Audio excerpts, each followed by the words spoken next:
Hey everyone, we are back with another video, and by we I mean with me as always is Corey. Say hi, Corey. Hey, how's it going, guys? And in this video, we'll be talking about Last Battle, which you may have never heard of. It definitely was not cult classic or anything like that. The sprite work is very nice. It was a shame the team definitely suffered from, I'm sure, a limit of time, but also just the cartridge memory size. Especially back then, this is very early generation Mega Drive game, and adding more memory to cartridges to fit more tiles and more frames of animation would really mess up their investment versus profit ratio.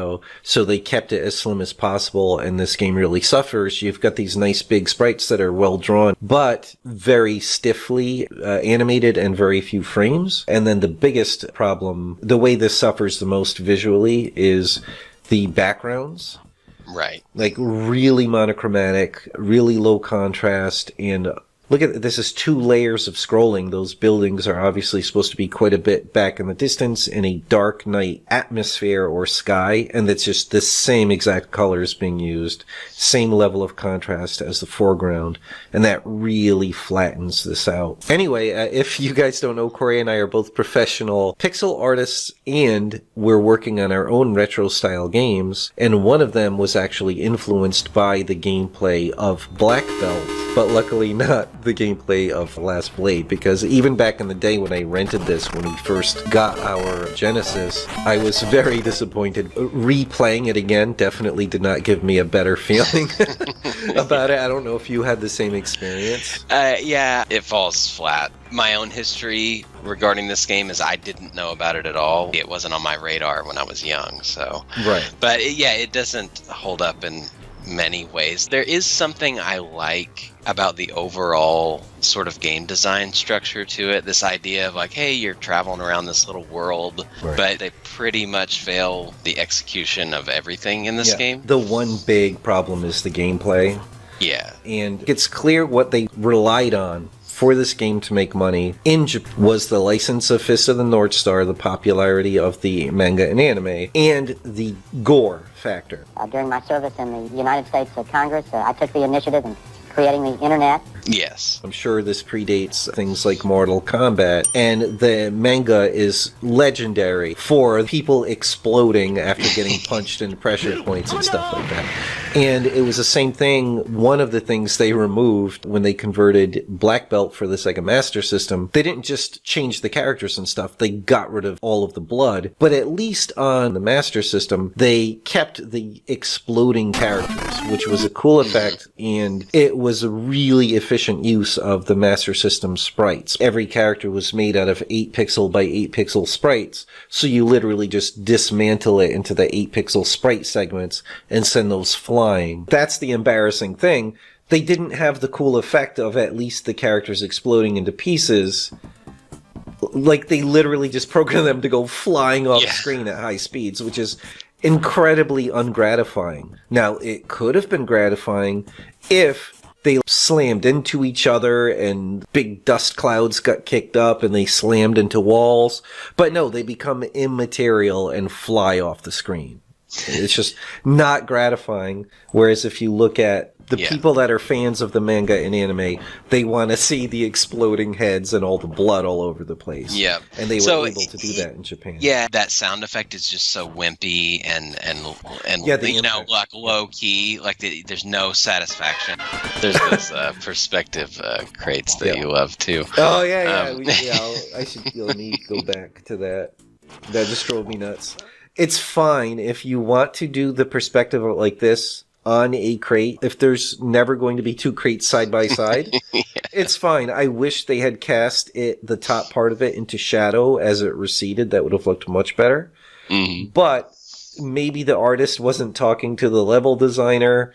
But once you have a situation like there it is, just a bunch. Yeah, that looks ridiculous. That's like MC Escher disturbing perspective. Like, why did they build the crates to trapezoidal? And also that little sliver of tiles next to the left of the crates there, that's supposed to be a wall. Like, that's like a wall in this whole place. I was surprised that was like such low effort barrier, that they made there. We should talk more about some of the graphics graphics, I was able to make some examples. Keep in mind, everyone, this is a Genesis, aka Mega Drive game. It was capable of displaying the graphics from 4 separate 16 color palettes. So you had like roughly 61 colors on screen. You would never know it from how drab the backgrounds are and monochromatic. The thing that really bugged me was how flat the 2 layers are, because they're using the same palette with the same exact colors for distant buildings compared to the foreground environment and walls. It's just as saturated and just as high contrast in the same colors, which would not happen, obviously. The further back something goes, the more atmosphere, the more gas particles, the more dust particles, everything is refracting light, and it's going to diffuse the contrast in the colors.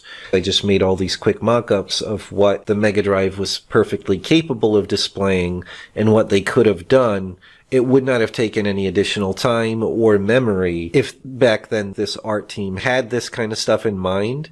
It would not have taken any more time, and the quality of the game would have looked much better. So I just made some variants that's sticking to the pure gray sky, but they could have also added quite a bit more color. If it wasn't supposed to look like a post-apocalyptic thing and you get into color, you can get much smoother gradations. So if it's pure gray, you have to step the R, G, and B all down at the same time. So it's not going to be very smooth. But if you're doing color gradients, you can cheat and only change 1 or 2 of those different color channels and therefore get a much smoother looking gradation. I'm also using that trick of the horizontal line. It's like a dither, so to speak, but just with horizontal lines.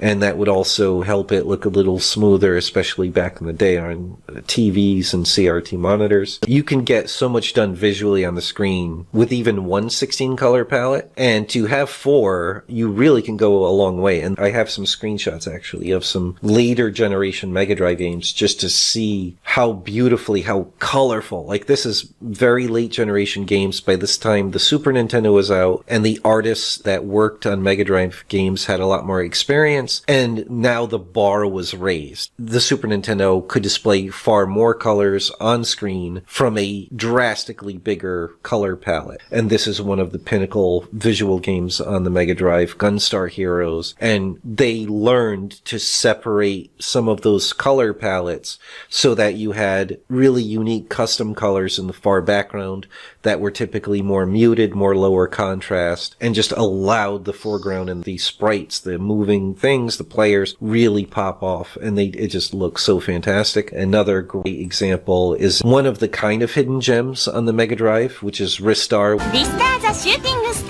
which was made by the same people that made Sonic the Hedgehog. Yeah, this game is just absolutely gorgeous. Really good gameplay, really strong design. So if you've not played this game and you're into retro games, I highly recommend checking it out. Excellent use of color. Look at how this character pops off of the background, even though you've got these yellowy sand colors. They went toward blue-green because the sky is blue, so that's going to tint the environment color, like I was saying. You've got the much warmer, redder yellows of the character that just pop beautifully off of this. Higher contrast, just absolutely gorgeous work. Sonic had the same problem. The artist did a great job, but even from day one, it bothered me that the back layer was using the same exact color palette as the foreground. With all of that sky and clouds and water and distance, it's like they're projecting this idea of so much atmosphere back there. And then boom, yeah. And that's like, wow, that's like this like dark line across. I do believe they got a little better with the later Sonic titles and stuff, but... yeah. By the way,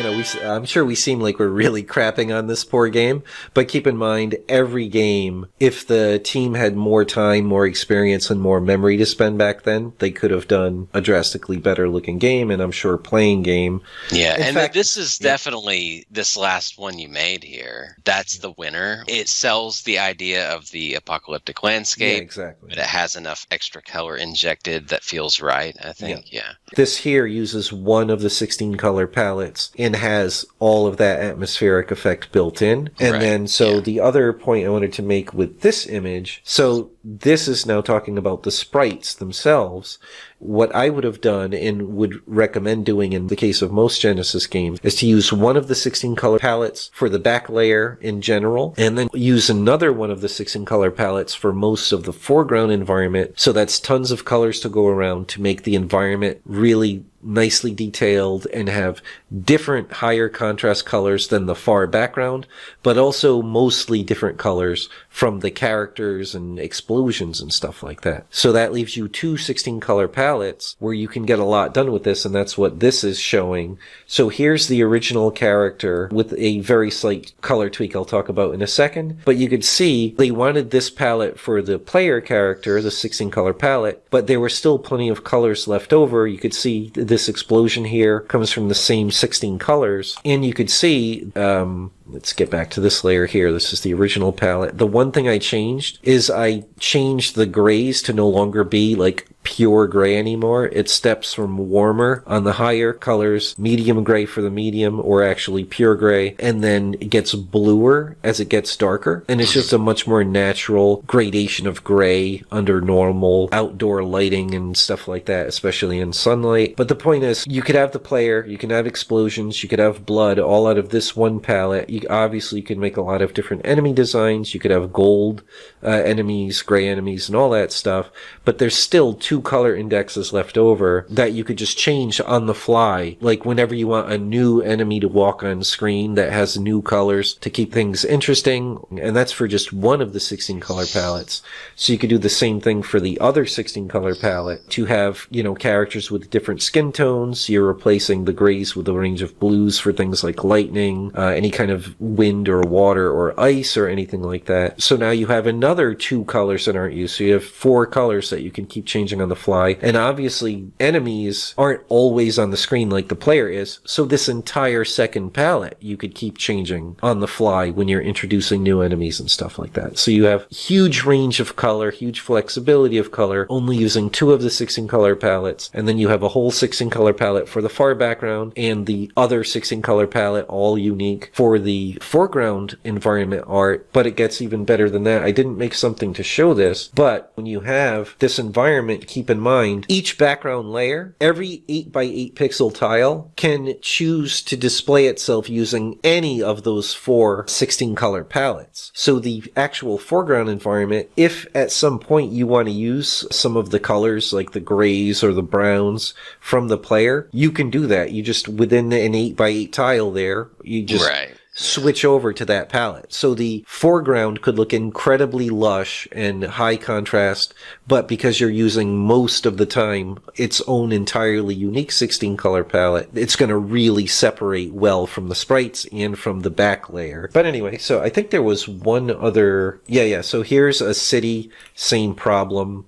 Those are back buildings that look so flat. And then just a quick tweak, just letting the dark blue sky be like a veil of translucent color over the back buildings. Yeah, and even though, it's funny because even though you can change the colors here to add a little more depth, I think this is one of those that just suffers from the art. Even the art itself isn't giving you any idea of perspective. Everything's like a cardboard cutout thing. Exactly. Yeah, so. And it's just the level of contrast. That's the other problem. I could tweak the palette more. I didn't have time. The darks are too dark and the brights are too bright. I fixed it a little bit, this is even higher contrast, but that would be a way to push those buildings back even further, especially the one back there. Just don't use those brighter colors in the buildings that are supposed to be even farther away. You could see now, with just simply pushing those buildings back, how that character, it just pops out better. It's obviously the more important thing. It's the warm colors. It's the high contrast. It's the higher saturated colors. Now it's communicating well. It still looks like cardboard cutouts, but it's definitely a big step in the right direction. Mm-hmm. Yeah. And I did a similar thing here, just pushing that back, creating more color on screen, more interest in pushing things back into the background. I just realized I should mention the graphics program that I use to make these example images and that we're kind of skimming through here is called Promotion NG, and it's been almost my secret weapon working in the industry as a pixel artist for all this time. And I did research for most of the classic systems. So if we go in here and choose New Project Create, you could see there are all these presets: Sega Mega Drive Genesis Tile Map, Commodore 64, Amiga AJA OCS, Super Nintendo, Mega Drive, Pico 8. The cool thing is it's not just presetting all of these settings that are going to automatically limit the colors you can use and the color depth, but if I click on the ... here, so for example, we'll do Sega Mega Drive Tile Map and then click this, I took the time to do my research on the systems, and I translated it into a very artist-friendly, very concise information of how many colors you get to use, what the typical screen resolution was, what the sprite limitations were, all of the critical information an artist needs to be able to actually make mock-ups and real game graphics that will work on those old systems. Mm-hmm. And I've got links to the actual development communities, like the indie dev communities, and documents if you want to dive even deeper into the actual hardware limits of those systems. But yeah, so that's ProMotion NG. There's going to be a massive 50% off sale because Cosmigo, the makers of this great tool, they're releasing a new highly updated version with lots of great new features. And so as a promotion for that, he's doing promotion for promotion. He's doing a 50% off sale. And I think the sale will last longer, and it might be even less expensive to get it directly from his website, which is Cosmigo.com. I won't get any cut of that, but that's fine. Any support going to Cosmigo is great. It's an amazing tool, and I highly recommend it. The Mega Drive's limited color bit depth, you only have, about 512 values. Yeah, exactly, 512. Total. So it can be a little tough sometimes to get some subtlety in a distance. I went through this some with Aim and Claw. But you work with it enough and you can land on those... that's looking pretty nice, I think. At least the very back. I mean, we can say what we want about the bricks. Up very front. Boring. Very repetitive. But like I said, a lot of that can be chalked up to time and super low amount of tiles they needed to use for their budget. But at the same time, with more experience, the same artists in the same amount of time, they're going to be strategizing better from the get-go, and they're going to have the experience to know that even with a fairly severe tile limit and time limit, they could just get a better end result. But basically, that's what Damon Claw tries to do. It takes the best elements, or obviously what we feel are the best elements of Black Belt and Altered Beast, but make sure everything is much more polished, and there's a hidden level, a lot of hidden complexity to it, but it's stuff that you just kind of don't need to know and pick up as you go, and as you replay, you just discover these additional nuances to how you can play, how you could build your score, all kinds of things. But anyway, that's pretty much all we wanted to say, I think, about this game. Alright, well, I guess that's it for this video. Thanks so much for watching. If you enjoy our content and want to keep up to date on our games, please leave a like and subscribe. Also, if you want to support our projects, consider becoming a patron. The link's in the description, and we'll see you soon.